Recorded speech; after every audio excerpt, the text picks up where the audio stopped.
And Trial and welcome error. to the Redeye stream. It is the end of the world as we know it. Also, the sky is falling. Repeat, the sky is falling. Everybody, get to your bunkers. The nukes are on the way. I swear it. I heard it from Alex. Get your water filter straws. Wait, aren't straws illegal in Oregon? I'll get some sort of Brita filter. Wait, that didn't work in Flint. Boil water? That still works, right? Something like that, yeah. Hey, how you doing, Brian? It I'm is doing the end of good. the world show, also known as April Fools. And this pandemic has got me feeling all sorts of pissed off. Are How you, are about you you? are you pissed off or are you paranoid? What I'm what are you pissed more off. of? I'm sick of the government shutdown. I'm sick Yeah. of they won't even take cash. So what? We're gonna go to a cashless Yeah, society? well, We'll get little chips in our wrists. You know, that's well, totally not the sign of the fucking beast. I totally didn't read about this in fucking, Catholic school. Totally didn't. I mean, yeah, because I did a live stream a couple months back about predictive programming, and we went through the Illuminati card game, and one of the panelists there was saying how in this one video game there was like they got scared about a currency being used to spread viruses, so they went digital. So I'm a big proponent of what predictive programming. I think that they like to leak things out. They can't help themselves. So I do see a cashless society coming very soon, and this is probably going to ramp it up. You know, Well, I Pelosi already tried to push that through with the digital dollar whole thing with their 1,400-page long bill that they apparently drafted overnight. Which, if anybody believes that, I don't know what to tell you. well, they don't draft their own bills. Someone else Oh, does and it for them. no, they've nah, dude. With 1,400 pages, they've been sitting on something like that, or Of at course, least yeah. bits and pieces It, from a oh long yeah, time. yeah. I mean, just like the so-called Patriot Act. Um, ain't none of them drafted that. That's been ready to go for a while.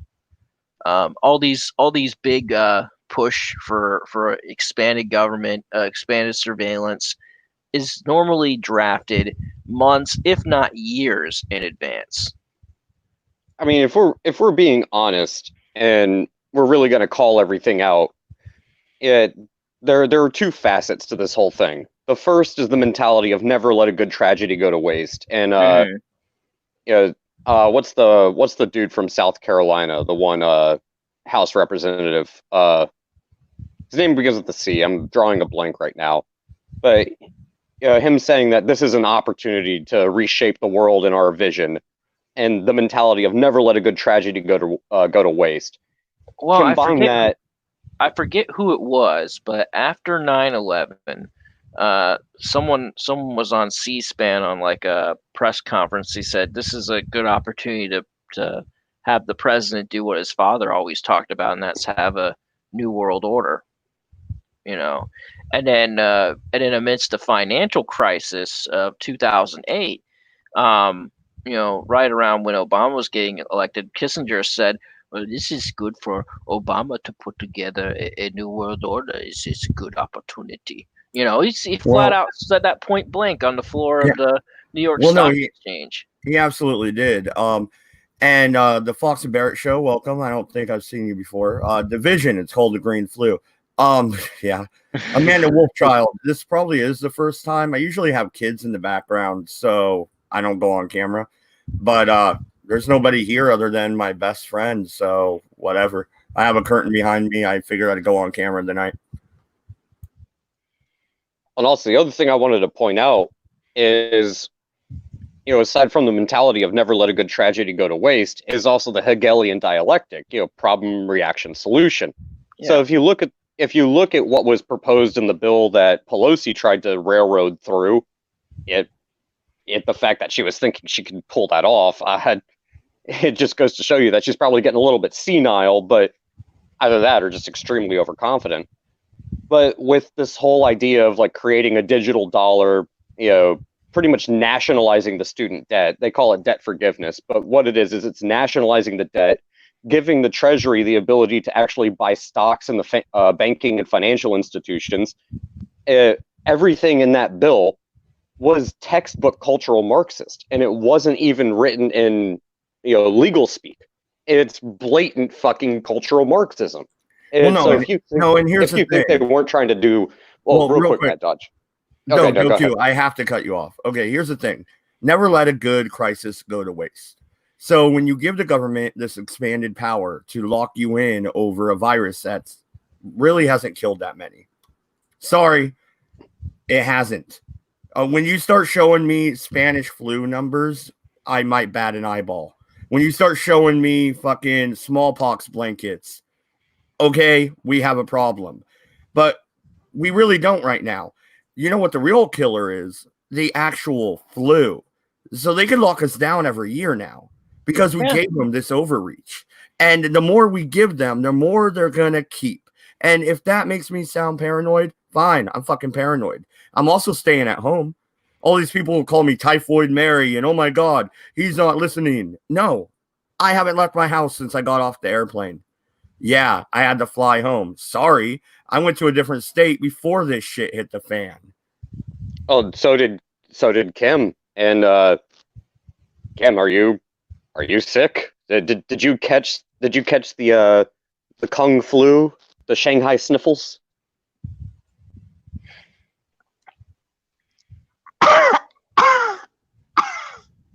Oh, there it is.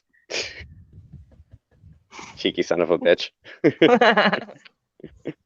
Wait, she's a son? That says a lot about you, my friend. Anyway, moving on. You didn't know?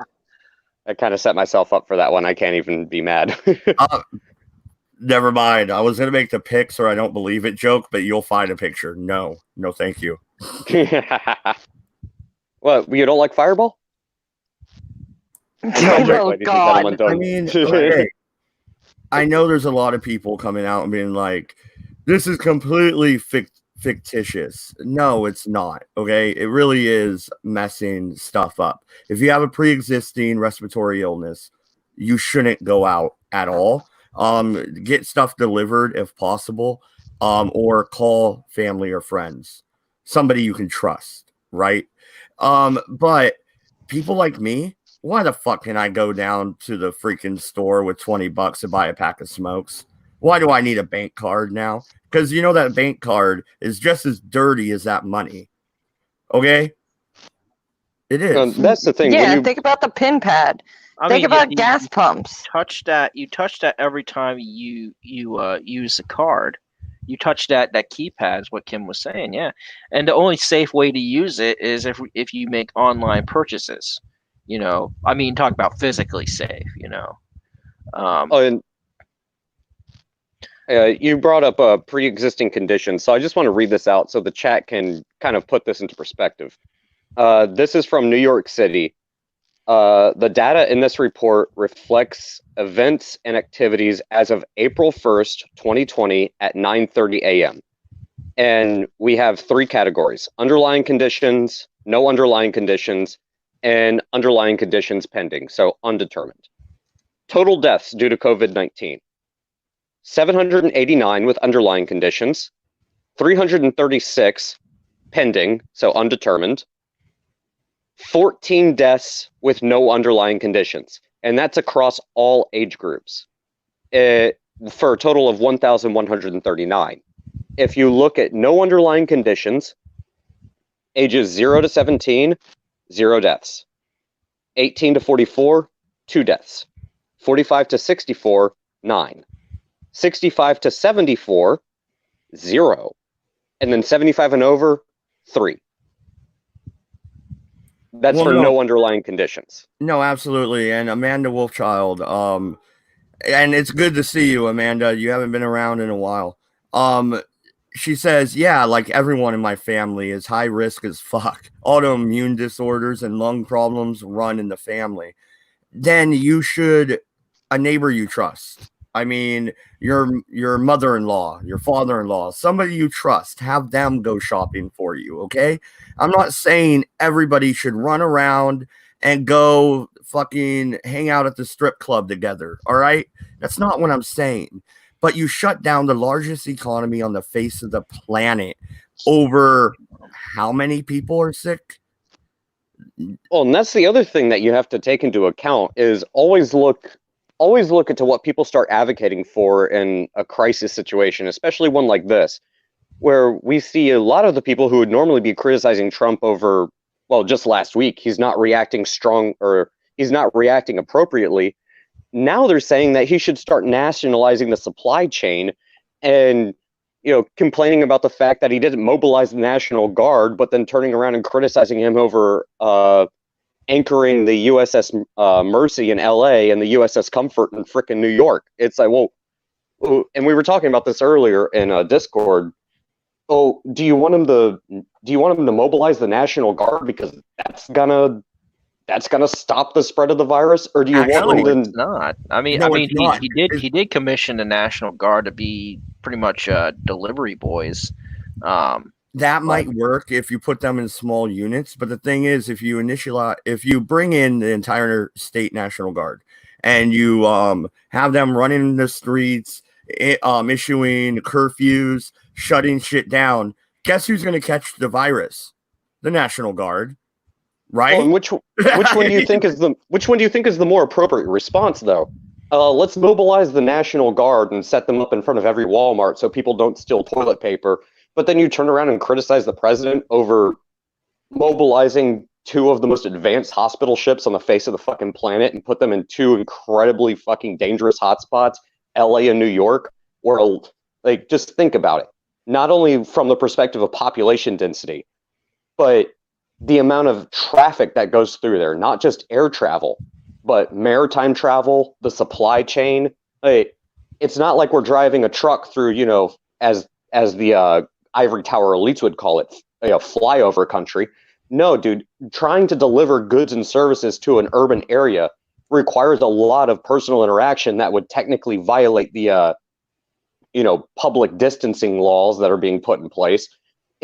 So he put one in LA and he put one in New York, two hotspots. I'm two sanctuary cities. I'm a little confused why there's not a ship headed to New Orleans. But hey, and Amanda Wolfchild says, my in-laws get the shit we have to go in for, and otherwise I get to pick up orders from Walmart. Hey, I'm a damn prophet. Right? I told She's you, not wrong. In-laws, somebody you No, trust. there's a grocery store chain, the largest one in the Southeast. They actually have a delivery service, or in certain stores, certain areas, they have a delivery service. Well, here's the thing, though. Check it out. I live 65 miles from town. So unless I'm going to the little tiny store that price gouges in the best of times, if they start shutting stuff down and go, hey, you can only go 20 miles from your home, we can't even go get groceries. Okay? And who the fuck is delivering in the middle of the Cascade Mountains? I mean, who? Well, obviously, not you, but it's Sasquatch. But yeah, it's Sasquatch. Oh my God! I should open up a delivery service and name it Sasquatch Delivery, dude. Right now's the time to do it, right?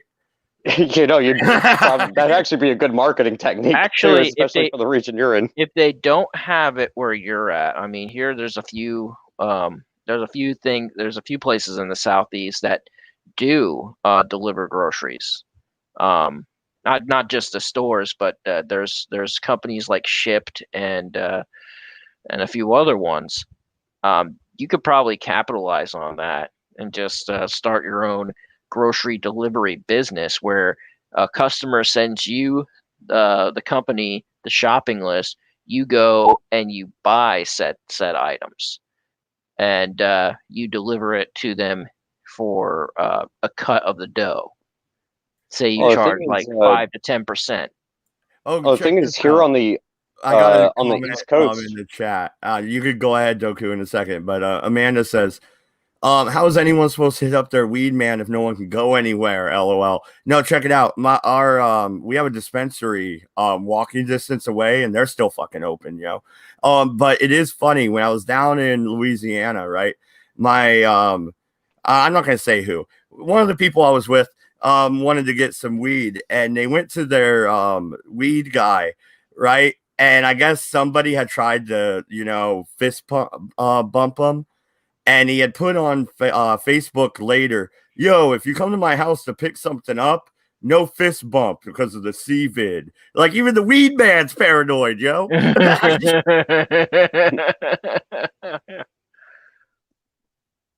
no, dude, the thing is, here on the East Coast, Giant, one of the big grocery store chains, they already have their own like home delivery service for groceries. You just go on the internet, say what you want, click checkout, pay via credit card, and they deliver that shit right to your door. And they've had that for like almost 10 years now. It's not actually a new concept. No, it's not. Well, I mean, it is and it isn't. It just depends on where you're at. I think now's the time to get it going nationwide. And if these big chains, if these chains don't have that in place, on things like this on the crisis, and they're kind of sunk. Well, what if you are a senior citizen and you have no family, because there are those that don't, or you're just disconnected from your family because they all suck or something like that, and you're not a good driver and everything else like that. Take the bus to church, whatever. So this type of service would be ideal for that type of person that has no mode of transportation. And certainly in this times like this, if you're not going to work, if you're not doing business, you're not gassing up your car. So, Well, the reason you know what's interesting? It's almost like April Fools for the last month, because if you look at the list of businesses that are essential, okay, the liquor stores are essential in most states. The weed man, if you live in a legal state, that's essential. Gas stations are essential. Firearms dealers. Yeah, okay. So the guy, so you can go get your weed and pick up your gun and fill up your gas tank to go kill your ex. I mean, anyway, moving on. No, real quick. The reason I say that, the whole like idea of like food delivery is not a new concept. Dude, the milkman is a fucking running trope from the 30s and 40s. Like, we still have that. Yeah, there are still people delivering the ice back in the 10s and the 20s. Hey, the concept of delivering essential goods and services right to somebody's doorstep has been around ever since, people figured out how to ride horses. Yeah, but when you're in the middle of nowhere, you don't get any delivery. It doesn't happen. And Aunt Jack says, weed makes you paranoid. Only when in states that it's illegal. Come on. And actually, Dodge, no, I'm going to give you pushback. You can get delivery service. It's just a lot more expensive. Nope. Dude, right now, if I call Domino's, I'm like, yo, I need some pizza. I'm sick of this shit.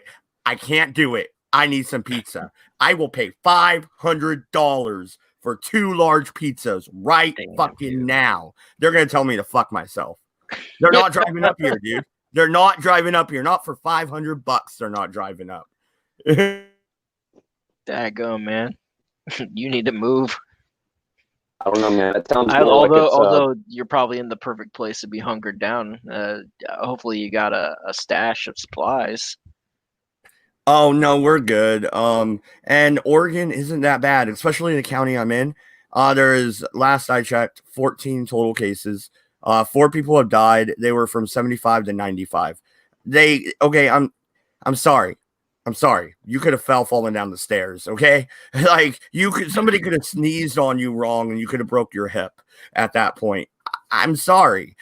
Nobody below the age of 75 has died in my county. And my county stretches from the Cascade Mountains to Florence, Oregon, to the Oregon coast. Okay? It's huge. Nobody's really died other than the elderly that had pre-existing conditions. Now, is that sad for their family? Absolutely. It is. But I mean, like, you didn't already have their funeral planned? I'm just saying. I went to visit my dad in Louisiana. My dad is 65 years old. You know what I had to do while I was down there? Help him plan his fucking funeral. That was part of my experience down there. Okay? So come on now. Let's be realistic here.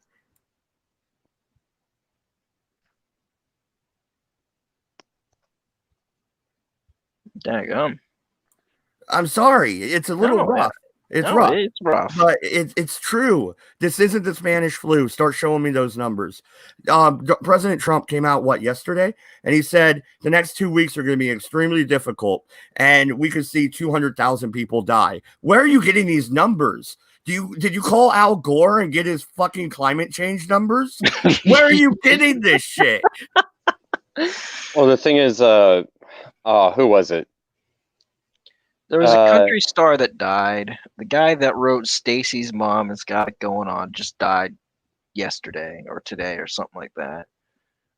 There's a few people that died from this. Also, they're high profile people, so obviously we're going to hear about it. But the thing is, like, when you hear about it, like a lot of these, a lot of these potential death tolls, even Dr. Fauci said it. These are estimates. They don't know. They're just going on, and this is where the media actually needs to, or I think this is where people need to call. Oh, sorry, Brian, real quick. What? Oh, go ahead. This is where people need to actually take the media with a grain of salt and, not take everything as gospel, because all of these estimates are going based off of the U.S. population and then based on the infection rate as far as how many cases go up from day to day based on percentage numbers. But they're just that. They're estimates, and they're based on day-to-day percentage numbers. And a lot of these numbers are coming out of places like Seattle and Portland and LA and New York. It's not indicative of the population of the entire country. It's just these very large urban packed-in regions, and they're applying that to the population of the entirety of the United States. Look at the methodology where these estimates are coming from. Just because New York is doubling its number of cases every day, well, yeah, 14 goes to 28. Yeah, you doubled the number of cases. That doesn't mean you're going to catch it if you're fucking sitting at your house in, Hoboken, New Jersey, where they're already talking about locking people down anyways. And other interesting story, side note, apparently it's affecting the Orthodox Jewish community in New York a lot, because they keep having parties of like 30 to 50 people. They had to shut down like 5 of them in a week. New Jersey, they've been breaking up and arresting people for having Orthodox Jewish weddings. Because it's more than 10 people. Yeah, exactly. And that's the thing. If you're going to catch a virus, well, it's going to happen in a large, densely populated urban area. So why do you think that it's happening in, surprise, it was large, densely populated urban areas? And Dr. Bricks, she said that these numbers are based upon if no one does their part. Worst case scenario. That's what the numbers are based on. And exactly. And what she means is like, okay, if you're not sheltering in place and if you're not washing your hands, you're touching your face and all this other stuff, yeah, about 200 plus thousand people will die, or that. And because I could see that if we're all being stupid, possibly like Italy, but even at that rate, it wouldn't be that much because it doesn't account for population sparsity that's outside the major metropolitan areas, outside the major urban areas.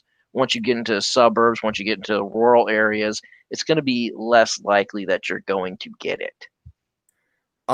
Real quick. Okay, so yeah. The thing is, Amanda Wolfchild says the models from the medical experts is where he's getting it. Actually, most that I see surgeons etc. talking about is if we stop social distancing now, they think we'll see 4 million dead. This is hyperbolic, I understand. But my sister in Louisiana works at the local hospital, I asked her. We were driving around, and I'm like, and it was right when it started to hit Louisiana, right? Because I ended up leaving early, you guys. I left 3 days early. I called United and moved my flight up because I saw that they were going to shut down the West Coast. So I got the hell out, right? But she said, no, we're not really worried. We're taking extra precautions, but I don't hear panic from the surgeons. I don't hear panic from anybody else. She is a nurse, so she helps in the ER and also is a phlebotomist. So she does lab work for these people. So she's probably actually dealing with the C virus people. You know what I mean? So she says there was no panic. That was about a week ago. I could probably call her and find out if they're panicking now, because Louisiana seems to be panicking a little bit more. I got out in time. And Aunt Jack, I have enough space to grow a garden and stuff, but I'm not allowed to have chickens and all that. The land I was looking at when I was down in Louisiana, though, I would buy it outright and I could do whatever I want with it. So that would be a good place to hunker down in the zombie apocalypse. But I don't know, guys. I don't think we're going to see 200,000 people dead. A lot of people are just staying home like I am. My wife has to go grab the kids from the coast. But she's driving from here directly to her mother's and then directly back. She's not going and hanging out at Chuck E. Cheese. You know what I mean? Well, here's something else I want to point out, because I've already brought up, like, yeah, the media is going to blow this out of proportion. Governments, be it local, state, or even on the federal level, they are talking worst case scenario. If everything goes bad, and that's what people need to fucking keep in the back of their minds.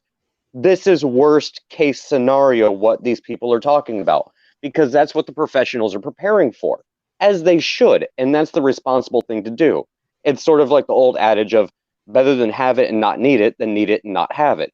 That's the mentality they're taking. Absolutely. But let me point something out real quick, though, to put things into perspective and kind of, calm everybody down a little bit. Think about it like this. If the virus was so widespread, and I'm talking just specifically here in the United States, if it was so widespread and it was as bad that everyone in the media is making it out to be, because let's be blunt, the media loves to fearmonger, and I'm not saying they're doing it for nefarious reasons. It gets ratings. You don't hear about a car crash every fucking day because they happen every fucking day. But you do hear about a plane crash. It's sensationalism. To a degree, it is fearmonger. But the media is obviously taking advantage of it because that's what gets people to watch the media. It's clickbait headlines type mentality. But think about this.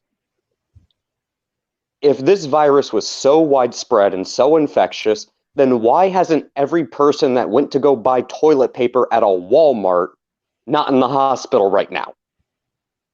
Hey, riddle me that, Batman. This is what I have a theory. I got a better one. Okay. I flew from Shreveport, Louisiana to Houston, Texas to PDX. You know what I noticed? This is what I noticed. Not a goddamn whatever. The fucking agents, the idiots. TSA. Whatever. Not a single one of them had masks on. Not a one of them. And there's flights in and out all over the place. It was actually quite nice, the flight back. There was nobody around. I made great time. It was awesome. I mean, I have a theory that a good portion of it have been exposed already to it in one way, shape, or form. I don't know, and I take this theory from my friend Adam, the Wiener Dog guy. And back in December, late December, early January, there was a good amount of us that got sick. There was something going around the country, like, the cold, the flu is really bad this year. Okay, and people were sick for a good 2 solid weeks. I myself, I think I caught something, but I was over it for just pretty quickly. But I caught something, I'm going to say, in late February. That was the weirdest thing I've ever had in my life. and I thought I was getting pneumonia, but I didn't. And it only lasted 3 days, but I was having like that kind of raspiness and runny nose for like almost a week. So it was weird. It was really weird. But I never had something like that before. But this was like during like all the hype about it, like because we've known about this ever since December or late December. So I'm pretty sure with all the international travel that comes in and out of Florida that I probably caught something. I don't have it now, but that's probably true. Well, no, and once again, I'm not saying let's go, everybody, let's go to the strip club and hang out and share beers. I'm saying, how about we slowly start to open up stuff in counties with very few cases, like the county I'm in, or like some areas in Idaho, some areas that aren't hit at all in Wisconsin. Like, come on, let's have some common sense here. Yeah. I do think the Hegelian dialectic is at play here, and problem, reaction, solution. This is an opportunity for those who would seek authoritarianism to allow themselves an excuse to consolidate power. I do think that is the mindset of certain characters in office and certain people at play. I don't think it's as overblown as people are making it out to be. I do think it is intentional. And again, people tend to be very anyone who's sorry, Brian, real quick. Sure. Anyone who is in politics or business, for that matter. So I'm not just shit talking the politicians and the media, but even people in business, they're very opportunistic, but they're opportunistic in different ways. So of course people are going to take advantage of this opportunity, for better or for worse. The one thing I am saying is you have to keep in the back of your mind, people are taking advantage of the situation. It's going to happen. Yeah, but MC joined the show. MC, you probably disagree with me. You probably once again think I'm telling everybody to go out and lick toilet seats, even though I'm not. Why do you say things like that? Oh, I watched your fucking morning show the other morning. That's why I say shit like that. You know how many words you put into my mouth that I never said?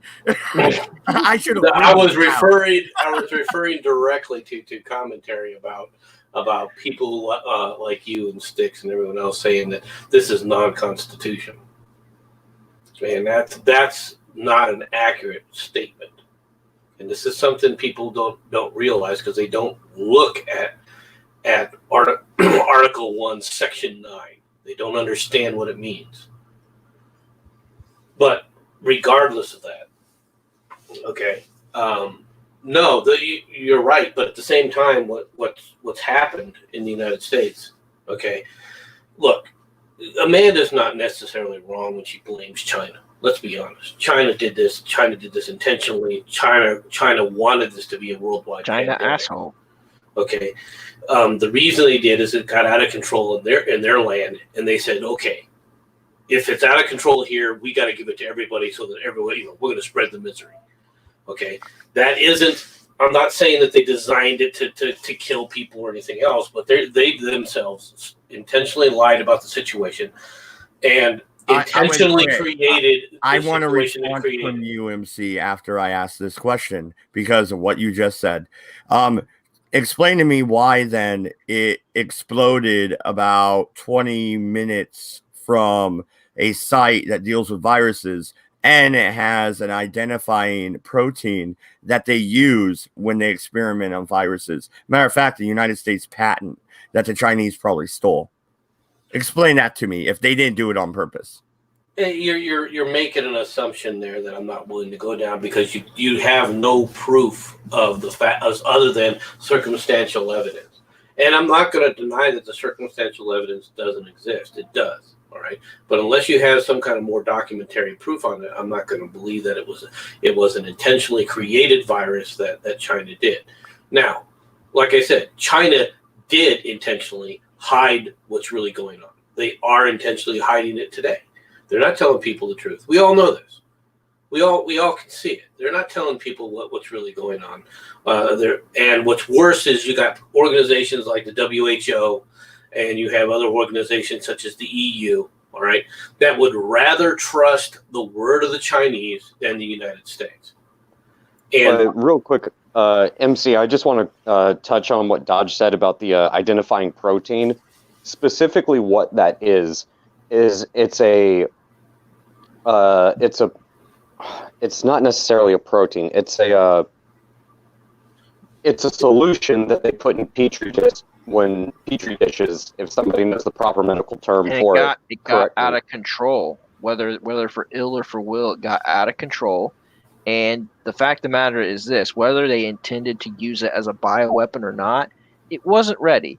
And they got super embarrassed because the Chinese Communist Party has a problem with embarrassment. They throw people in jail for memeing Xi Jinping, liking him to Winnie the Pooh. Brian, they swept this under the rug for months. So I believe it's mostly because of embarrassment is why we were lied to for so long. And Brian, real quick, the reason I want to explain, because I did look into this, that protein and where it comes from. It's a protein solution that's used in petri dishes when they're cultivating a virus for the sake of keeping it alive without using an actual biological host. So that's why that protein is there. It doesn't necessarily mean that they were intentionally trying to cultivate it and manipulate it for, it also doesn't purposes. mean that it didn't evolve naturally because they've seen it in nature as well. This is not, like I said, it's not saying, I'm not trying to indicate that, I'm not trying to downplay the fact that they couldn't have been done, right? I'm not trying to say that at all. But I disagree with you, Brian, when you say that it accidentally got released. All right, that part I could agree with. I said it's possible that I'm going to say that it got out of control and didn't go the way they intended it to. Well, that's the way I'm trying to. I believe you're right there, but that their reasoning for doing what they did, yes, some of it's embarrassment, but not all of it. A lot of it has to do with the fact that they took advantage of the situation to try and poison the world. And you cannot ignore that. Well, it's not that I'm ignoring it, but I think that the intention, more than likely not, was to stop the Hong Kong protests and to retake Taiwan, and that is the biggest boner they have right now, is to want to take back control of Taiwan and want to quench the Hong Kong protests, because they have to control a narrative inside the country, inside the People's Republic of China, mind you, that they can do no wrong, that the Communist Party takes care of everything, all their needs. Well, so they're increasing their so they silence things like Tiananmen Square, the Falun Gong practitioners, Tibet. So they for sure want to shut up Hong Kong and Taiwan, and they've done weird stuff in the past before to do things like this. And it's not out of their wheelhouse to use that specifically for that purpose. And once they do that, then they can move on. Okay, maybe we'll finally get our revenge on Japan and things like that. So that's really what I think it's about as far as intention goes. And I want to provide a little bit of. Hold on, real quick, Dodge, if you don't mind. No. Okay, fine. MC talked, Brian talked. My turn. Okay. Here's the thing. I'm going to ask about the elephant sitting over in the corner of the room. Is this going to spark a world war? I know it wouldn't be a nuclear war. And by the way, there's also the other elephant that's sitting right next to it. Anybody hear anything from Russia lately? Yeah, they delivered a whole pallet load of supplies to New York. And I think they sent stuff to some of the European countries as well. On Monday, Putin and Trump had a telephone conversation directly with one another. Has any of that leaked? Only the fact that they were going to deliver medical supplies to New York. I saw a news ticker want to say that it said something about Europe and New York. Real quick, before we segue too much out of this, I do want to respond to what Brian was saying. I don't think that China did this intentionally. I think it is more of a case the same way that it is here in the U.S. of taking advantage of a bad situation. Because if you go back and you look at some of what's been reported that has been proven, yes, that virology lab, class 4, which is military grade, was known all the way back till 2005 to be experimenting and studying coronavirus, specifically using bats. And one of the researchers there self-quarantined not once, but twice. The first time for being bitten and the second time for having urine on him. And that happens to be very close to the fish market where the alleged ground zero for this virus was. I think it's really just more of a matter of, hey, we kind of fucked up a little bit, so we might as well take advantage of the situation. And it just happened to be, well, very opportunistic and used very opportunistically by the Chinese government. Yeah, which we know they're very good at doing. They intentionally spread it around the world. I think they were more reactive than proactive, more reactive than opportunistic. They were reactive internally, but their intention once they had lost control of it there, right? Their intention after they lost control of it was to intentionally spread it around the world. So making lemonade out of the lemons. But back to Dodge's question about World War, I want to say that it might be more likely that there could be a civil war in China, and even more likely that embargoes are coming to China, and you'll see like the Western world just kind of freeze them out, if not go to war. I mean, I don't know if they'll go to war, but I think that embargo on them would be more effective, because if none of the Western countries traded with them over this, then where's their money going to come from? And if the living conditions in China will deteriorate once again because of it, then you'll see civil unrest in China. Well, so I think the thing is, though, like Brian, if the West freezes China and Beijing grinds to a halt, they will go to war. They will invade Japan. They will react. Yeah, they have to. And where is their closest place to reach out? South Korea and Japan. And Japan and South Korea are under the United States protection. Mm-hmm. And that's a big ocean across, my friend. It is a big ocean across. But it's also going to come to show you that the only real ally China would have in that would be possibly North Korea. Who else would align with China after this? Maybe Iran. Not too many happy countries. I don't think India will at all, because they've had their skirmishes with China. No, India will. Yeah, but China has their fingers and their freaking feelers all over Africa. Nobody in Africa is going to sit up there and jump on the bandwagon of China. No, I'm not telling you military aid. I'm telling you they can mine the resources they need for their military machine, and they could turn their dead economy into military. And how are they going to do that if we interdict it? That might be a theater of combat there, possibly, but it's basically going to be China versus the world. In order for China to get those kind of supplies from Africa, it's got to go across the ocean. How are you going to get it there? China does not have the naval assets. You don't think they already have it, though? They've been there for over a decade mining different places. All right. I've seen a documentary on it. Do you see how corrupt China is right now? And how it's reacting to these things? Do you see any kind of efficiency where they could have hoarded that those kind of supplies for in any kind of meaningful way? All right, they're going to be able to ramp up. Yes, I want to actually argue with you on this. Okay, North Korea, its people are starving to death. Yeah, they all have worms. Insane. different breeds of worms, and they're like crossbreeding. Shit is fucking weird, right? But you know who's okay? The goddamn military and the people in charge, and that's exactly how China is. Yeah, but the difference is between China and North Korea. You have a little bit more liberties in China, even though you have this about the same propaganda. It's not that they fear the military as much as the North Koreans fear the military.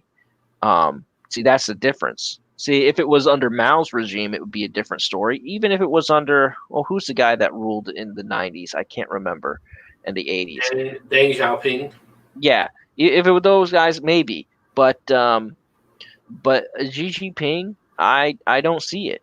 I don't see him ruling with an iron fist. I don't see him as someone to be feared. Maybe it's different over there, but I don't think people will fear him as much as they do the Kim dynasty.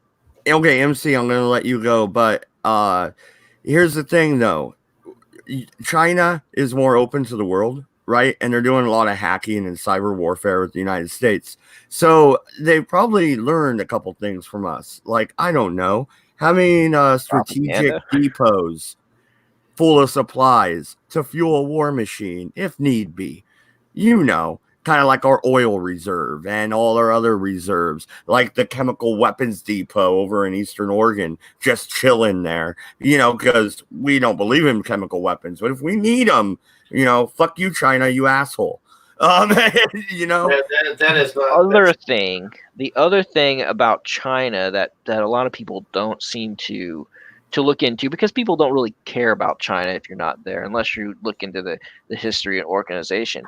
If you look at the CCP, there is always someone ready to stab you in the back to climb to the next level, and that's always been there's been it's basically a lot of infighting. It's all about, like, okay, I'm gonna stab my mentor in the back if it means that I'll get a higher position within the CCP, and it's all about opportunistic. If people in there see the tide turning and say, hey, maybe I'll have more opportunity if I betray the People's Republic of China, or maybe work with some whatever separatist movement or whatever. If they see the opportunities as an opportunistic person, and there are a lot of opportunistic people within the Communist Party organization, they will do that.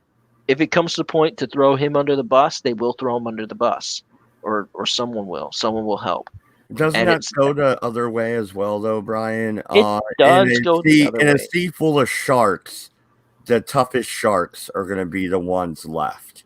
Right, but if they see that the other sharks, like the rest of the world, a bunch of killer whales and dolphins that can kill sharks, and it's like, no, I'm gonna get out the way.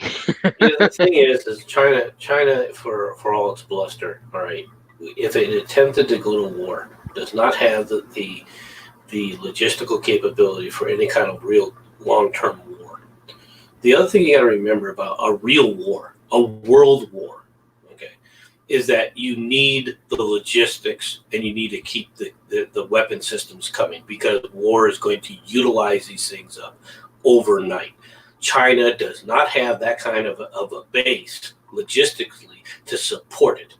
All right, without support from major countries like Russia. The only thing that could save China in a war against the United States or a war against the world in that regard would be Russia feeding them. The thing is the United States has the capability of interdicting the logistical chains across the globe. That they're not going to be able to ramp up production the way you think that they're going to ramp up production. An initial strike, a year, will they roam around for like a year? Probably, to an extent. Okay, they're going to be hit though from major forces. They're not going to be able to do what a lot of people think they can do. They don't have force rejection capability, and they don't have the logistics to sit up there and support themselves. Neither do we. Right now is the perfect time to strike. There's a pandemic. Everybody's in lockdown. You couldn't ramp up a wartime industry right now. You could ramp up a wartime industry in America in 6 freaking months if you wanted to. The idea that the United States couldn't ramp up is just nonsensical. Okay, we can easily do it. Trust me.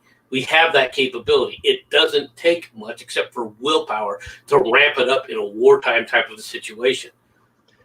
But also, here's the other thing. What's going to happen after the dust settles right here, when things either get back to normal or get to a sense of normalcy?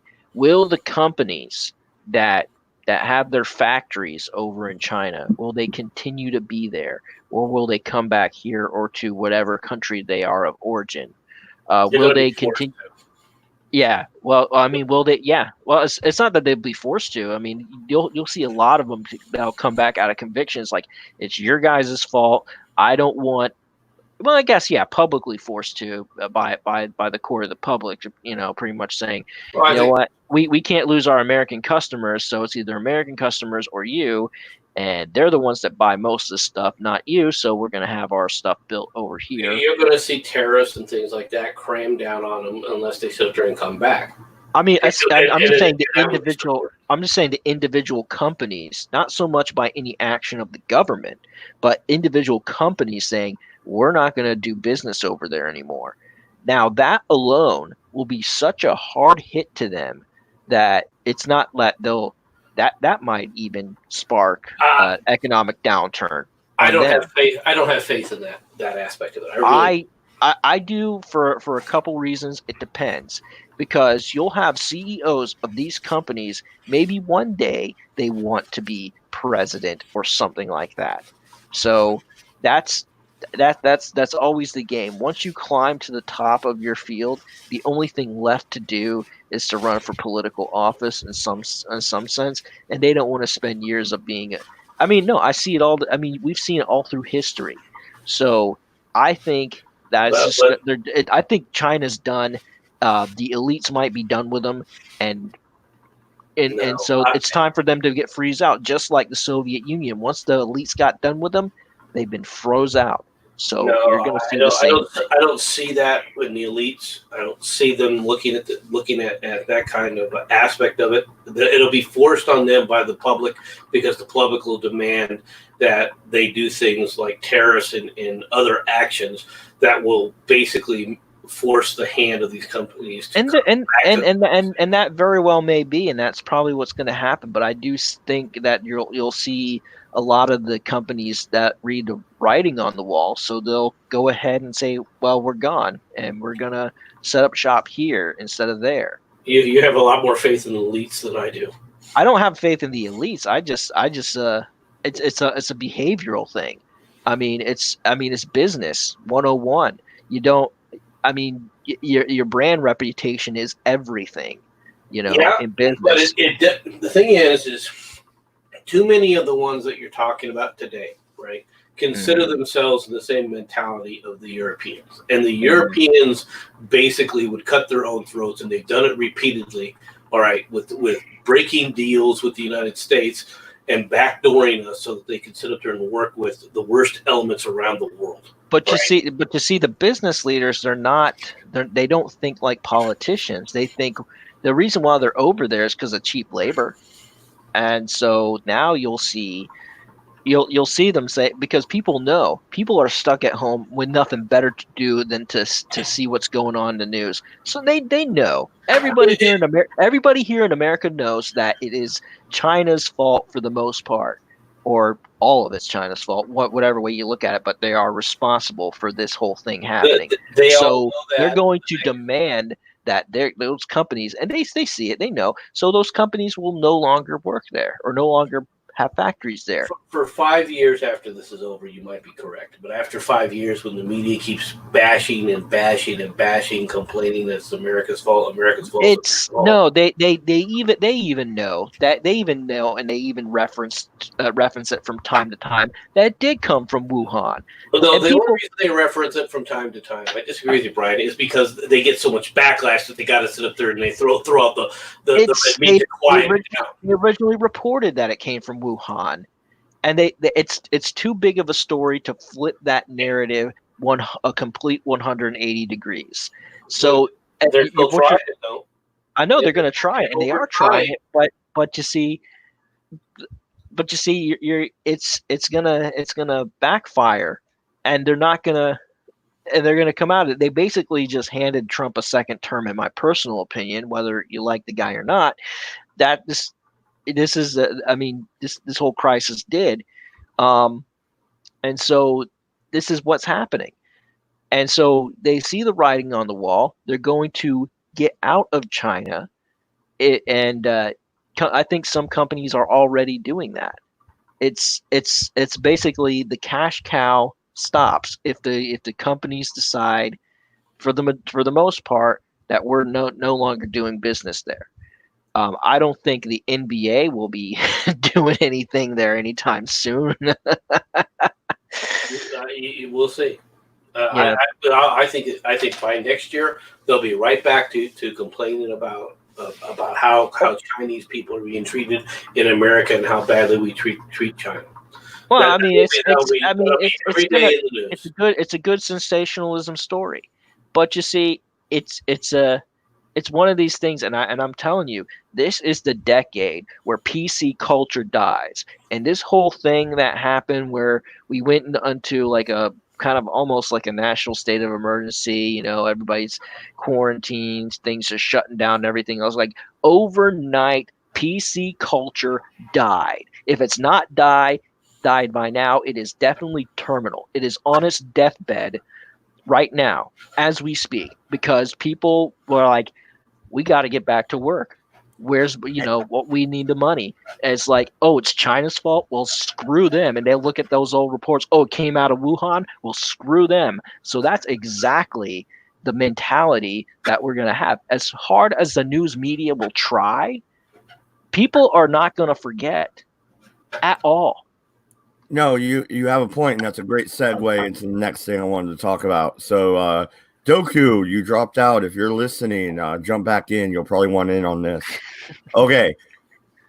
The virus put Hollywood dead. Late night comedy. Us YouTubers are better than these shows. Oh, yes. Oh, this. I mean, dude, I'd rather watch Crowder any day of the fucking week and twice on Sunday. These guys are fucking jokers. They're like, they're not even funny. They're the ones you point and laugh at. So it's insane. Hollywood, PC culture there. And the fact that Hollywood was already losing seats in theaters. Are we going to see the switch now? Are movie theaters going to shut down? Is Hollywood going to go to streaming just to try and stay alive? They already released a couple of movies, but you got to pay $20 for them. The newer ones that were set to release, but these other ones, they said we're going to postpone, like Ghostbusters and a couple other films that were set to release later this year, saying we're going to postpone till early next year, and we want to have them in the theaters because the experience of going to the theater, they believe, and this is actually a telltale sign that things will turn around. But so yeah, they'll do digital stuff more, but if something like this happens, this is a complete beta test. What I think is going to happen for the future, especially of like going to a concert, going to having a studio audience for a late night TV show, what you'll see is some smart person, and it's already there, virtual reality. You say, I want to be at such and such concert, and you're there virtually. And basically this person's in a studio, and these people are in the studio, and they're playing on a stage, and on a sound stage, and you get piped in their virtual reality. I think you'll probably see more of that.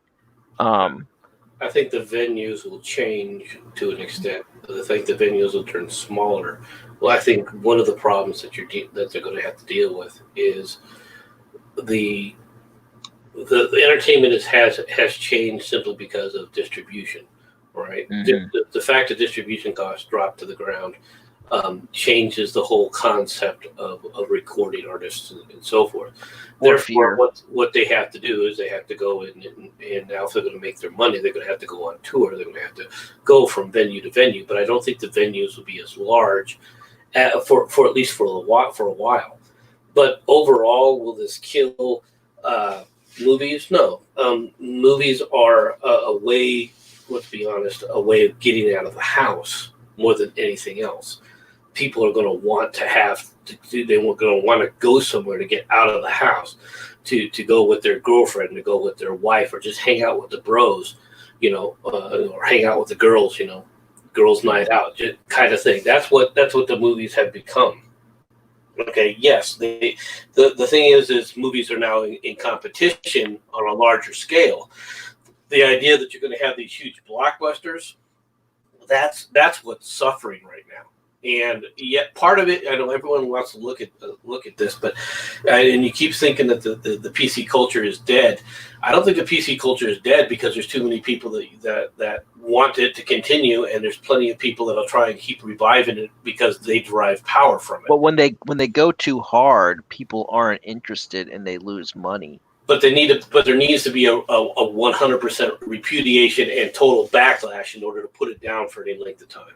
All right, and that quite frankly hasn't happened yet. Well, what I see it happening is I see our culture splitting. All right, even more fractured, becoming more fractious, and that we run a major risk of a civil war in our country. That's possible, but yeah, I do see. Like, let's take for instance, what was it, Charlie's Angels? People were, the woke crowd was upset that no men were seeing the movie, and then before that they said, well, if you're a man, don't go see it. All this other stuff. Now you have these movies packed with political agendas. They don't pack the seats as much as, let's say, Godzilla or John Wick, where people just went to there and just enjoyed the movie, and the people that write the articles on these news sites or these entertainment news sites have this sort of get upset when good movies get good turnout. But I do think that you're going to see more of a rise in streaming. Like, you're going to see less time that, like, because it used to be before, if a movie sucked, it was in theaters for like a month, then it was straight to DVD, and then on Netflix the next month. Now it's gonna be that thing, whether it sucks or not, for those that are kind of have this fear of catching some sort of germ or whatever. So I think this whole thing's gonna be revamped, and I think theaters are gonna be showing more of the classics, like the $5 theaters. Like, just like, I think you're probably right about that to a large extent. Yeah, I can see what you're going with there. Whether it'll change it on any kind of permanent level, I don't know. The one thing that, like I said, that I think that has gone from Hollywood right now is the idea of the major mega superstar. This is the last throes. This is the end of that era. You won't see the mega superstars like that anymore. No, because the mega superstars, they were kind of built up organically. It's like, okay, well, hello, Mr. Schwarzenegger, you have big muscles. Do you want to be in this movie? It's fit for a guy with big muscles. Yeah, I'll do it. And then it gets called again. It's like, here's this other movie. We need a guy with big muscles. You want to be in it? Yeah. So he was kind of typecast for the most part. Same with Stallone. Same with a few of these other guys. So the action stars, they got typecast. And so that was just good for them. That was good money for them, and the movies, for the most part, weren't bad. A lot of them were awesome. They were entertaining. Entertaining, yes. What their goal was is to provide entertainment, and that's Hollywood. Hollywood has kind of forgotten that as well. And those movies were made for the theater with the specialist effects, with the sound and everything. Well, okay. All right. First, the drive-in used to be huge, and that's pretty much non-existent. I think there's one drive-in theater in Oregon, I believe. I don't know about your guys' states. There's one here in town where I'm at. Well, that's cool. Because I always liked the drive-in, but that's dead. So the walk-in theater, where they're trying now, they're serving beer in the theaters here in Oregon. That never used to happen. So they're trying to get people in there. But I don't know. They're charging $8 a beer. It's like a baseball game. I'd rather go to a baseball game. You know?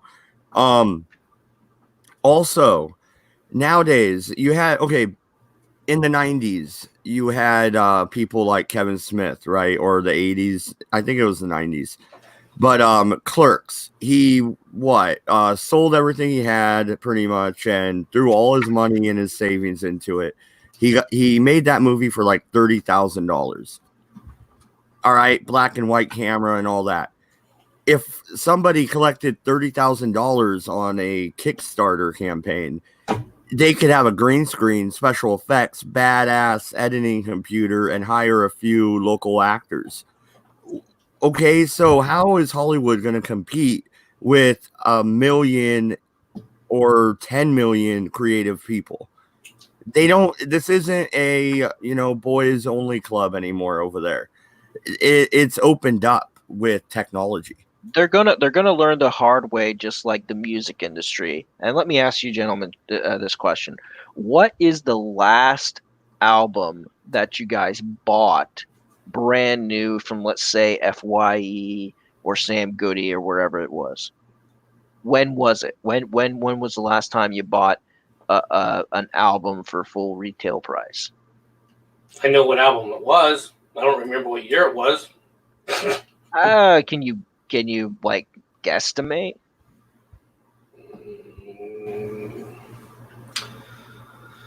Like say how many years ago do you think?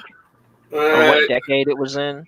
I think it was in the 1990s, to be honest. Okay. All right. Okay, yeah. And then Mad Odds, just same question. Actually, I collect shit. So we bought a CD this year recently. The Lax. We bought it from Amazon though. Really cheap, and we listened to it in the car and shit. Right, but it wasn't full retail price, right? Oh no, of course not. So what has happened from the 90s to the early 2000s and beyond was you had the advent of a recording software where if you knew what you were doing, you can record an album from your own home, or you make your own home studio, and you didn't have to pay an engineer and everything else like that. I mean, yeah, it was always good to get someone, and hey, I've done that kind of type of work because I'm a sound guy. It's not just that. The big thing is that's crushed that is they've lost a monopoly on distribution. Right. What's the cost of putting out a CD versus downloading something on the internet? All right, that the distribution costs. The whole purpose behind this whole intellectual property crap that people talk about with copyrights for. Well, this distribution for CDs is fairly cheap because they're light, and using CDs. But it's still nothing compared to the free of the internet. Yeah, just like click download. And even though the quality might not be as good because MP3s suck compared to WAV files, and that's but bandwidth though, really, when it comes right down to it. Yeah. To download it, I mean, but even still, you can get something on a good WAV file. You can for cheaper than you can a CD, right? Or for free, And the distribution, because they can no longer control distribution. Mm-hmm. Right, it has crushed the idea that you're going to be a recording artist. So that in order for musicians to make money nowadays, they're going to have to adjust to the fact that they're going to have to go to the days of you're going to have to go on tour and you're going to have to do concerts. That's actually been the only way to really make money, because once you get a record deal, what happens is the studio makes a cut, the recording label makes a cut. If you have a manager, he makes a cut, and then you're at the bottom of the barrel where you're getting less than half, if not probably 20% of the cut of the sales. Well, yeah, especially if you're if you do rap and stuff like that. If it's not a band, so like Metallica, they're probably taking home 60% of everything, 70 of record sales, right? But they're a whole band. and they got right, they're a whole band, show. and they've been around for a while, and they could have their own imprint, just like some of the bigger people do, like the Rolling Stones or whatever, can have their own imprint at this point. And so the only people they're paying is the engineers and the distribution cost. But that's a it. rap artist, you have to pay for the beat, unless you make your own. You have a manager. I mean, you're only bringing in what, like 35-40% probably. Yeah.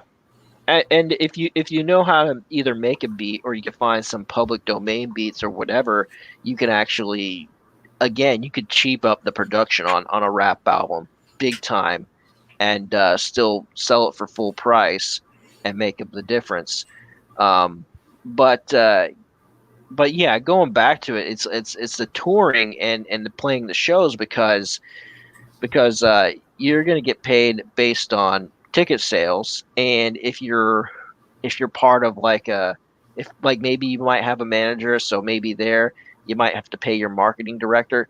But remember, this is for the whole tour, so you have the same people the whole time, and it's gonna, and you say, I'm gonna pay you guys this much, and you think, okay, well, ticket sales will make up the difference, depending on what town I'm in, everything else like that, and that's typically how it goes. Or you say, or even on the local level, to where you have like a bar that says, okay, it's a music night on, say, Friday night, okay, so you say to whoever does stuff there, it's like, yeah, I have a band. It's like, okay, yeah, you guys can come play, and they charge a cover charge, like a 2-drink minimum, or $2 at the door, or however they do it, and they get the money that way, you know. No, I agree. I agree. It's going to change. That's been a slow shift that's already been happening, though. Right. Yeah. I mean, I know the music scene, because I got relatives that make a living off of it. Yeah. And quite frankly, I think the same thing that you'd better be prepared if you're an actor or an actress, if that's what you're called professionally. Mm-hmm. You'd better be prepared to go down that same scenario, to where people will. What you're going to start to see again is the rise of plays, the rise of live theater. All right, yeah. Because people are going to be able to get whatever they want from the internet. As far as the movies or the big screens, will there still be a place for some of that stuff? Yeah, but to be honest, I think it's going to become rarer and rarer. Now, live theater, and I'll tell you that from this end, because I do a lot of live events, can be pricey to put on a production, depending upon how much you put into it. Like saying, okay, we need X amount of lights on this, for lighting. We have this scene where we have X amount of scene pieces and scenery built, and we need these types of microphones if everybody gets a microphone, or if you want to play it on the cheap and just put a few boundary mics along the stage and just have the people project like they're supposed to. And back in the day they didn't have that, so they had to project. So it's just one of those things where, if you don't know what you're doing production wise and what goes into it, technically it could run away from you, and you could wind up paying a lot of money because you asked somebody that you thought that you could trust, and they ripped you off, and there you go. No, I agree that it's a shift, but if for those people who want to be actors and actresses, that's really going to be where they're going to have to work to make their living. If they're going to live as an actor or an actress, that's what they're going to have to do. Yeah, well, no, because you're not going to get it. You're not going to get it any other way. And I'm going to end the show here soon. I just wanted to do a quick show because it was April Fool's Day. But most of the actors, the really good ones, do plays for fun. Like Patrick Stewart, right? He was a Shakespearean actor coming up, and he still does it for fun. These people can make that transition. Hugh Jackman.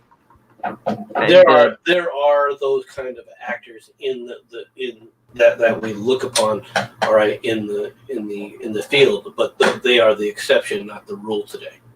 It used to be that the vast majority, and I mean the vast majority of people that you saw on the screen, okay, had some kind of stage background.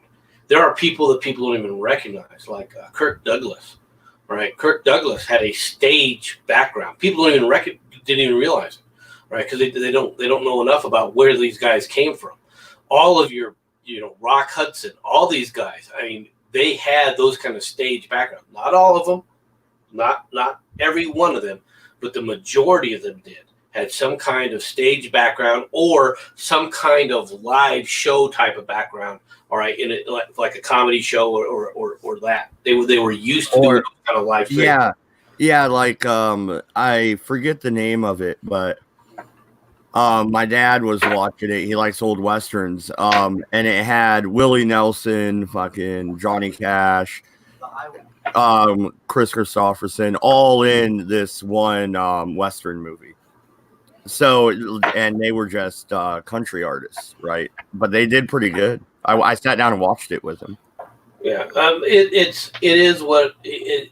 But the idea that these new guys like Brad Pitt, Angelina Jolie, even if you got some of the ones that are halfway decent, like Reese Witherspoon, etc., they don't have that.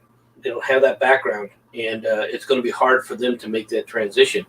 All right, they're going to have to go back to the idea of the starving artist that is going to have to work for their craft. To be honest, it doesn't bother me a whole lot but that's what they're going to have to do. They're going to have to get into the point where if you're going to become famous, and I mean truly famous, you're not going to do it in a recording art. You're going to do it because you become well known in a major metropolitan city, and word gets out by mouth that other people want you to travel around, and that's where you're going to where you can then make your money. Other than that, most of the artists that you see, most of the things that you'll see will be bit parts on, in independent productions. The idea that people are going to be like Robert Redford. Sorry, you're not going to see the Robert Redfords anymore. Yeah, I mean it's going to be like this. Like we've all run into problems on YouTube, because the way they handle themselves here, and they kind of shadow ban a few certain things you can't say, or they'll take away some of your likes, some of your subscribers, and things like that. We've all had to deal with it, and demonetize videos, and then ban videos, delete them for you, all because they're trying to let the mainstream media in, and because they hate it because people come on here for free, listen to us rant about what's going on in the world. And so you're going to see more of that. I mean, we're a prime example of that, say, in news opinion and other opinion pieces and whatever. And so you saw that with the music production, with albums. And so, they have to now work and perform really hard. And then, of course, anybody that knows what they're doing can set up a home studio. And then, and Mad Odds, you were talking earlier about anyone that could raise 30 grand can actually put on a halfway decent video production of a movie. So it all goes. It's going to where the indie creators in just about any industry are going to drive it, and those that are in charge of the mainstream media, whether it's news, entertainment, what have you, are scrambling. And unless they make a product where people actually enjoy consuming, they're sunk. And some are. So now with this whole thing that's happened, people are going to be a lot more weary of where they're going to spend their money, because right now they're thinking, well, I have $20. Do I want to go see a movie, or do I want to have dinner with my family? And that's a good point too, because the restaurant industry is probably going to win out of this, because instead of going out to the movies and spending your money there on snacks, popcorn, whatever, people are going out to dinner, sitting down, having a good time. and then going back home and Netflix and chill. You know what I mean? And also, I think you're going to see a shift away from the big blockbuster movies, but the TV shows like Game of Thrones level productions are here to stay. That's where the money's coming in. That's here to stay. Not if they don't fix it. Not if they don't fix the writing up home. Yeah, don't leave Starbucks cups in the fucking frame. How do you do that on my favorite show of all time? What is wrong with you? It's like the last season of Lost. I just want to forget about it. You get lost from my mind. I mean, seriously. It's ridiculous. Once again, where did you guys get these numbers? Did you call Al Gore again?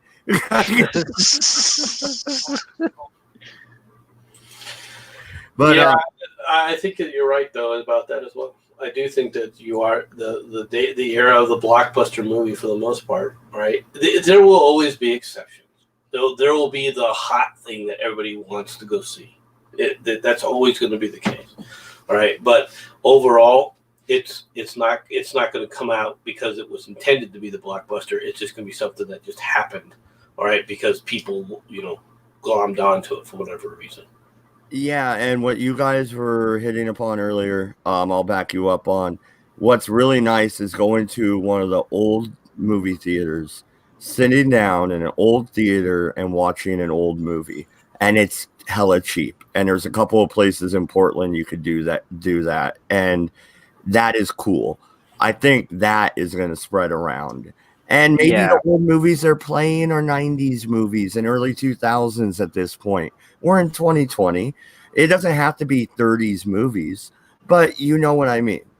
Well, either that or it's going to turn into the dinner shows where people go out to dinner and are eating at the same time they're watching a show. Well, there's this place in Austin, Texas. I was there for a while called Alamo Draft House, where you could get full-on beer and a steak and sit there and watch a movie on the big screen.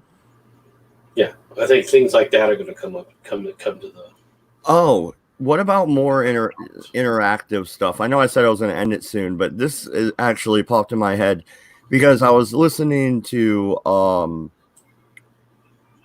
Tom Woods, and he was talking about the escape room thing, and it sounds really cool. It sounds like you're going on a riverboat and having like a robbery play out, and you're one of the actors in it. But they put you in a room and you have to find your way out and a bunch of shit like that. It's like one of the murder mystery cruises you could take. You think more of that's going to go around? More interactive? You're actually involved yourself? Oh yeah, there's an escape room here. There's a couple of them here, and the town I was gonna move to before this whole thing happened. They had an escape room with a couple different scenarios. Yeah, it's a new thing. I mean, because okay, what are you gonna do? Go to movies? Go to Chuck E. Cheese? What are you gonna do? Escape room? Yeah, let's do that. But it also is another proponent of, like I brought up earlier about virtual reality, where you put on the thing and you're part of something. You're playing a game, but that would be more of a game than anything else. Which escape rooms are games, to be honest with you. Yeah, I remember when I was in summer camp as a kid, they had a little interactive mystery, right? One of the counselors disappeared and you had to try and figure out what happened and who killed him or whatever. It was entertaining. I was like 14 years old. It was fun. But the escape room thing sounds fun. And maybe because now I'm playing Vampire the Masquerade and the V5 is out and everybody's talking about it again. But I've noticed a lot of people playing role-playing games again because we could do it online. We can actually get a group together where what did you have to do before? You had to go find your local shop. You had to see if they had Vampire the Masquerade or D&D or whatever game you play. And then you had to put up a little note on the board, say, I'm looking for a group. we don't have to do that anymore. So people are actually acting themselves pretty much already, I think. And I think we're going to go that way instead of watching the story on the screen other than a TV show. We're going to be in the story. How much will that to a point, perhaps. I'm not sure how many people enjoy that kind of activity, though. And if it does become popular, you know what that does? That right there, if that becomes widespread and very popular, it's the end of actors and actresses. Well, yeah. I mean, it's just like how the online media is just like the online news and opinion are just putting a hammer to the old newspaper news industry. Like their New York Times and Washington. Even though they have online articles, but you see them going to other sites like say BuzzFeed or that one website I'm not allowed to say on YouTube, with that guy selling his supplements with a megaphone. All these different news sites that put the newspaper industry out of business or on the brink of bankruptcy. So you're gonna see the same thing happen in every industry to a point. I mean, you can see these canaries in the coal mine. Well, let's play this out, right? Okay. Everybody gets more interactive. They want to go to the escape rooms. They're playing games online with their friends, video chatting, whatever. Because the quarantine kind of changes the public perspective to where us online, where we were weird YouTubers, we were just here before you at this point. You're weird YouTubers too now. Welcome to the club. So, that's the thing. So as people start to use their imagination more and switch up, and the movie industry starts to grind to a halt, I also think you'll see the baseball stadiums fill back up and the football stadiums and maybe hockey, basketball. Yeah, I think that's an interactive thing too. I love going to the ball game with my kids, and they try to catch the foul ball or whatever, the home run. I go grab a beer and buy them a couple freaking chili dogs and whatever. It's a good time. And we just go to the minor league park in Eugene. So it's not even like Dodger Stadium where I went as a kid, and that was even better. But I think you'll see more of that as well. Yeah, I think that you'll see a return to sports, but sports is always popular because, quite frankly, you're looking at people who can do things that the average person can't. The professional sports stars are at a physical level that most people will never be able to achieve. Even if they had trained and so forth, they're just those are the kind of people that are physically blessed to be able to do that kind of thing. And so there's always going to be, you're always going to have that element that watches sports. That's why sports were always popular, right? In those kind of competitions, you'll always see some kind of competition environment of some sort where people want to compete with one another. That's just a natural aspect of humanity. Absolutely. Anything you want to talk about, MC? Any other news other than CVID out there? What's going on with the elections? Anything at all? I think Biden is leading and Bernie is got CVID now. I don't know. Bernie has CVID. Bernard is for all intents and purposes toast, but it's not because of CVID. No. All right. He refuses to quit. He still keeps talking about how he's got a chance. He's going to take it. Wait, does he bring a respirator on stage with him? He does not bring a respirator. No one is out really campaigning. Come on. Right. Biden's a train wreck because he's been Skyping on The View and other places. Well, no, he's got one of those brain suits on, but I hope we have the universal translator on, or he might sound like, he's actually competent. Yeah, I don't think that, unfortunately, I don't think that, but I keep saying this to you guys, Biden is not going to be the nominee.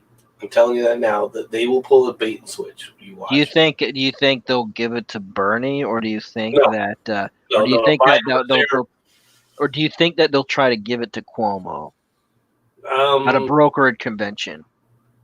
It won't be a brokered convention. Well, who would they give it to? Okay, when I say it won't be a brokered convention, let me explain what I mean by that. All right. Right.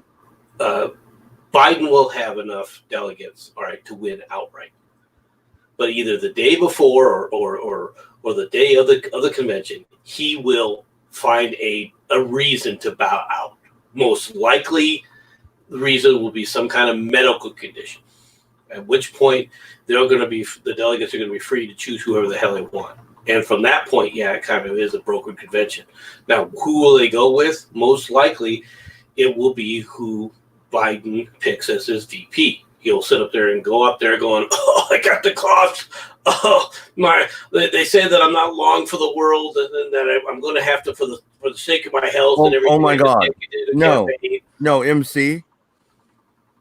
Bernie gave Biden the CVID. No, he's not going to. Bernard is not going to be the one who gives Biden the CVID. Right, but he's going to I think they'll both get the CVID, to be honest with you. They will bow out, and it'll be whoever Biden has picked as VP will be running against somebody that they try to pick. If they try to pick Cuomo, please, the disaster that will be unbelievable, because Cuomo isn't. He's not as bright, and he's not as articulate as people think he is. Well, I mean, but still, you have a choice between an angry guy from New York and an angry guy from New York running for president, which would be funny to see. It would be hilarious. It would be. I would just sit there with popcorn. An angry woman from New York versus an angry guy from New York. So. What angry woman from New York? I mean, technically, she was a senator from New York. She's not a New Yorker. She's that. Tell you, she's closer to a New Yorker than she is to an Arkansan. She's closer to a Martian than a human. No, she comes from the Illinois Democrat machine. She's a Chicagoan. All right, most people don't even recognize that. She came from I know people don't really. But you see, she's not. They will not give it to her. I know. Oh no. They will not pick Hitler. See, it won't be Biden. It won't be Bernie. It won't be Hillary. It might be Biden actually, but even but you see, even it does. If what you're saying is true, and basically it will be a broker convention. I'm gonna go out on a limb and say who has successfully gotten the nomination from a brokered convention and actually became president? Has anyone ever done that? On a brokered convention? Yeah. Well, technically, they used to almost always be brokered conventions. It's only a recent. Well, I'm saying like in the 20th century. Well, like I said, in the 20th century, I mean, brokered convention. One of the brokered conventions that everybody remembers is Eisenhower and when he was running against what's his name? I'll think of him in a minute. The other general. Yeah, and then I think that was the last one where someone actually was successful at a brokered convention and became president. Well, the other brokered convention was Kennedy. Kennedy over what's his name? Johnson. Right? Well, didn't Goldwater almost force a brokered convention? Almost, but he didn't become president. No, correct. He didn't become president, but Kennedy did. Kennedy's election, he was broke. It was a brokered convention. Over Johnson. Over Johnson, yes. Okay. And to reunite, and that was the last time. What you saw was the last time you saw a unified ticket. All right, where the person who came in second, all right, with the second number of delegates, all right, was picked. Not necessarily because he really wanted him. Kennedy absolutely despised Johnson. He didn't like Johnson. right? On a Well, I personal mean, level. Reagan did pick George Senior, who did But come he in did second. George. Well, yeah, but the reason for picking George Senior had less to do with you didn't have personal. You didn't have personal animosity. It was a nefarious reason, and we can get into that another time, I'm sure. Well, wait a minute. He liked him. Okay, Reagan was a liberal for a long time. Reagan hated Bush. Yeah, I don't see how he would get along with the Texan very well. Well, no. Well, Bush wasn't a Texan. He was from New Hampshire. Maine. Oh, I was thinking Junior. Sorry, my bad. His roots are in Kennebunkport, Maine. No, but Reagan didn't hate Bush. Okay. They got some nasty debates. They were where they had real problems, to be honest, was their wives. Yeah, their wives absolutely hated each other. All right, I don't think the men themselves hated each other. Well, I mean, Bush didn't like Reagan's economic policy of Reaganomics. Well, he called that was you got to put the campaign aside.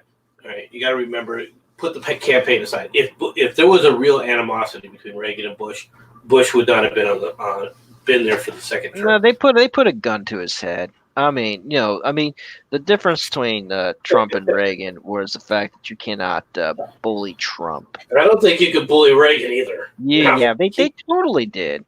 What are you talking about? Dude, they said you pick this guy, or we're going to cap you and your family. Are you kidding me? He said, "Oh no, they definitely did that, man. No, they definitely did that, and they put on a show for the public." I disagree with you. And they let Reagan do his tax policy, while George H.W. did all the Contra stuff. No, I think that you're really misreading that situation, especially. What do you mean misreading the situation? I've been studying that whole administration for years, man. Yeah, okay. Misreading the situation, I can tell you at the time period of remembering that time period as it went through. Okay, that convention did not go that way. That is not how the convention. Of course, it didn't run. Go that way. Not in front of the public. It isn't. Oh no. Okay, the conventions are portrayed to the public by the media. The media hated Reagan. Okay, trust me. If they could have found some kind of serious animosity like what you're talking about, they would have done it. That's not saying that Reagan was loved by the establishment. But the thing that people forget is Bush wasn't really a big player in the establishment either. People didn't like George. No, he totally was. Not the way you think it was. No, right? no. Because where was his? The guy was skull and bones, for crying out loud. He was a made man. He was a made man whose grandfather was a banker for the Nazis. Or for his father. Not grandfather. His father was. You're oversimplifying things to make. What do you mean oversimplifying things? Look, because you're taking things. It isn't a total fact. It's a small little snippet that is. It's still a fact. But it's taken out of context. Why are you defending this piece of crap of George W. Bush or George H.W. Bush? Because it's okay. Let's talk about the difference. All right. Take a look at George W. Bush. You call him a piece of shit, and compare him on any level. All right, to Bill Clinton. Drugs. What about it? And NAFTA. He didn't repeal NAFTA. Said he was, but didn't. Now you're going by, well, what wouldn't he have done? Well, he didn't do that. Not because he didn't want to. Look. Okay, so, Clinton has his own problems. No. That's the issue, though. When you what do you mean? They all have their problems, but no, like they're all related. Bush and the Clintons are related. So is Cheney and Obama. Related again. Cheney and Obama are not related. Yeah, they are. They're distant cousins. No, they're not distant cousins. Yeah. Okay. Yeah. Let me look it up for you. Give me 1 second, how many bro. times removed? Like 4th or 5th generation cousins? Is that what you're going to try and tell me? Come on. I'm going to let this play out for another 10 minutes, but then I'm going to wrap it up, guys. This really should be saved for a different stream, to be honest. Actually, yeah. Wrap this up off air. Thank you, everybody. Happy April the 1st. What day is it of the quarantine? Who even knows anymore? I'm just glad there's not zombies outside. So that's great. Awesome. I mean, there's a few mountain lions and stuff, but they're always around. Brian, hold it up. Okay. It's more than 12 years old. Go ahead and make your point, and then I'll go ahead and sign off. Thank you, everybody. And I'm going to let these two argue it for another 5 or 10 minutes. All right. But dang it, I just want to hit okay, whatever. I want to be able to show this and not have that big thing right across the screen there. Okay. Crap. Do I hit wait? What are you trying to do? Well, no, it's not working the way it should. All right. Well, then maybe There we go. Okay, there you go. Okay, so yeah, a study published yesterday found that he is related to George Bush as well. Okay. Said to be investigated the bloodlines of the 3 presidents' hopefuls. One of the oldest. Back to 1845.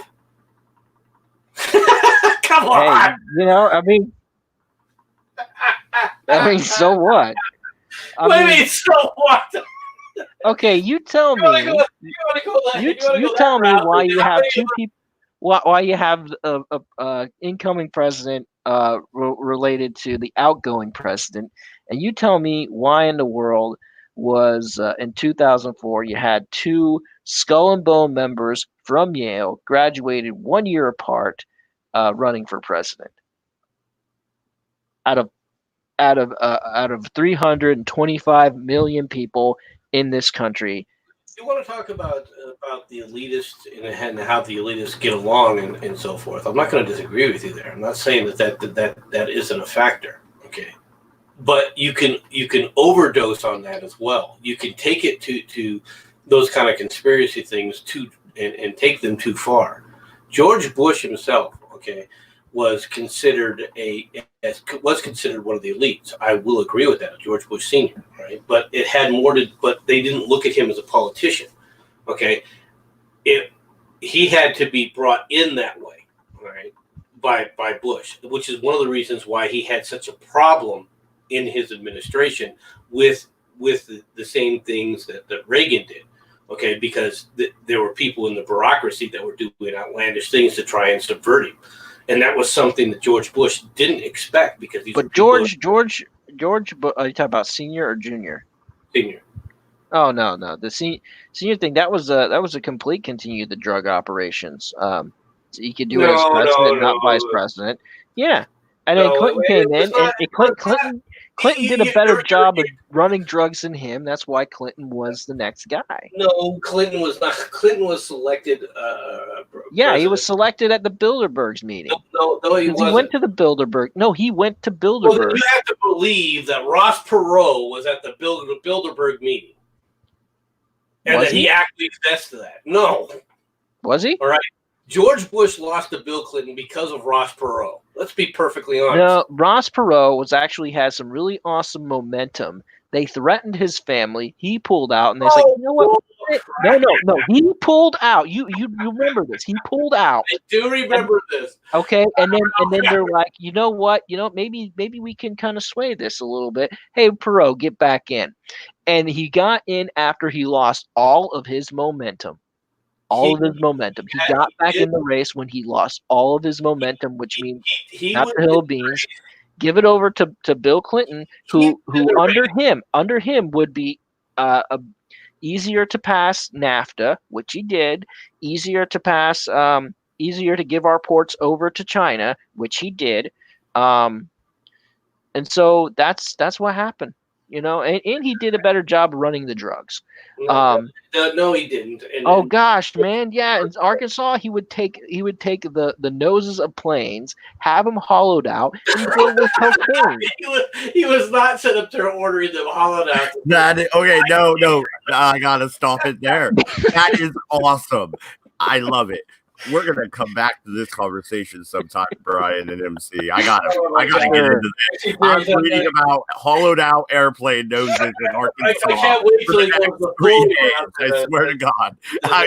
Bush took a secret SR-71 flight to freaking Iran. No, I'm gonna figure out what Brian is talking about, and yeah, we're getting down. We're going on the Clinton body count list. That's it. I'm down, Brian. I'm with you. Sure, bro. Sure, we can do Clinton body count stream anytime, bro. Good night. Good luck. Hey, everybody. In all honesty, okay, I said a lot of stuff about the virus and everything, but I do want it known. If you are high risk, stay home. Be smart. If your government says, like Oregon is, that if you're out and about, it's a misdemeanor, don't go get arrested. I've stayed home, okay? Like, seriously. But the thing is, the government videos that don't tase me, bro. No, whatever, MC. The thing is, don't let the government overreach too far. Stay diligent. You're at home. You're not working. Catch up on your politics and your history. Figure some stuff out. Think about stuff. Entertain some crazy ideas like hollowed out airplane noses. You know, the flat earthers and rapey dolphins. Stay sane. That's all. Hollow Earth and Nibiru. Yeah, exactly. Hollow Earth. That's next on the list, guys. We're going to the Hollow Earth. It's got to be safe down there. Anyway, stay sane. And a lot of people with mental health issues, you guys, you can get a camera for cheap, and you can still get delivery, or you can still go to Walmart in most places, right? Go and FaceTime, or use StreamYards or whatever else to talk to people and keep in contact, because us people that like to stay at home, this is nothing to us. But you guys that need to be around people, you need to go to the gym, you need to go out to the bar on Friday night after work. This is killing you guys. I get it. Stay safe, everybody. We're out of here. Good night. Good night, everyone.